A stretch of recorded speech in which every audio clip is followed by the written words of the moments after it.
Thank you, Chairman, and I apologise to the committee for being very late for the meeting. It's not like me, but it was unavoidable. I'm very pleased that you're here, Commissioner, because it's been very frustrating for me as a poultry producer and coming from a part of the United Kingdom where there is a lot of eggs produced, that here in the Agriculture Committee, the Agriculture Commissioner always says it's nothing to do with him. But here are you, and I'm sorry you're not looking at me and listening to me, but you have got a massive dilemma because, yes, I support what the other MEPs here are saying, that this should be enforced. But let's look at the practicality of enforcement. On the 1st of January next year, you are going to have to order the removal of 100 million laying hens from battery cages, and they have got to be disposed of safely. Or you have got to say that 83 million eggs every day have got to be smashed and disposed of safely. Now that is quite a big undertaking, but there's a spin-off of another problem. Those eggs had a market. People throughout the European Union would have eaten them. They still want to eat eggs, and so they will then eat imported eggs from outside the European Union, and who will know what they're eating? Because there is no legislation to say that they have to say they've been produced in cages. The WTO say there's nothing wrong with it. It's only the European Union. And the spin-off goes further still, because those birds that are all, those 100 million birds that we're going to see killed on the 1st of January will have been eating domestically produced wheat. And suddenly that market will disappear from European farmers. So you've got all these problems building up one after the other. Finally, we're looking at what the rearing industry is doing, the people who supply the poults to the battery cages. It's business as usual, particularly in Spain. In other words, they're waving two fingers at you. What are you going to do about it? Thank you. The last speaker, Mr. Agnew, said that we're going to destroy these hens. I heard coming up the lift here, one of my colleagues told me that I think the Italians yesterday confiscated 1 million hens because of these cages.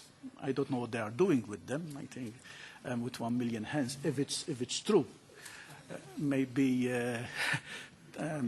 to avoid animal or for animal welfare reason, I hope you're not culling them. So. But anyhow, these are the issues. So what are we going to do? You know, and he mentioned, I believe, very good implications of the decisions. Mr. Agnew, I mean, mentioned very good implications of the decisions that we have to make. Implications on the food industry, implications on the market, implications on imports. Today, we don't import any eggs in Europe. We are self-sufficient in eggs. So what are we going to do? And I am really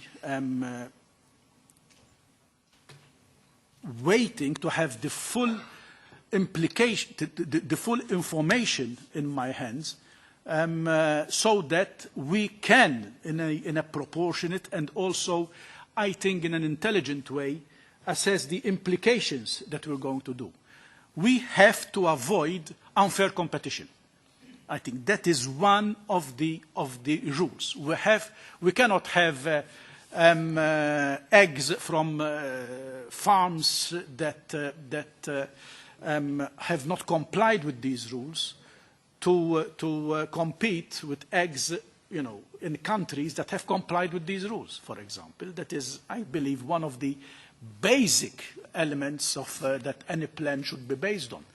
However, then, if I find a country, for example, like Poland, to mention a country, where we have 80% non-compliance, what are we going to do? Are we going to destroy the market of Poland and have Poland import all its eggs? So I'm not saying these as facts. I'm saying these as examples. But it shows the importance that we have all the facts in our hands, so that once we make the proposal, it's a proposal that's defensible, it's a proposal also that we can live with. So we have 15 countries that have not yet sent information. 15 countries. And I have been listing them since my last intervention in Council. 4 of them, I'm told, have now sent us the information. Some of them said, but we're complying in total and we have not sent you information. I hope so, but I'm still pressing, and we are following up constantly to get this information. But here, on this issue, this is the position.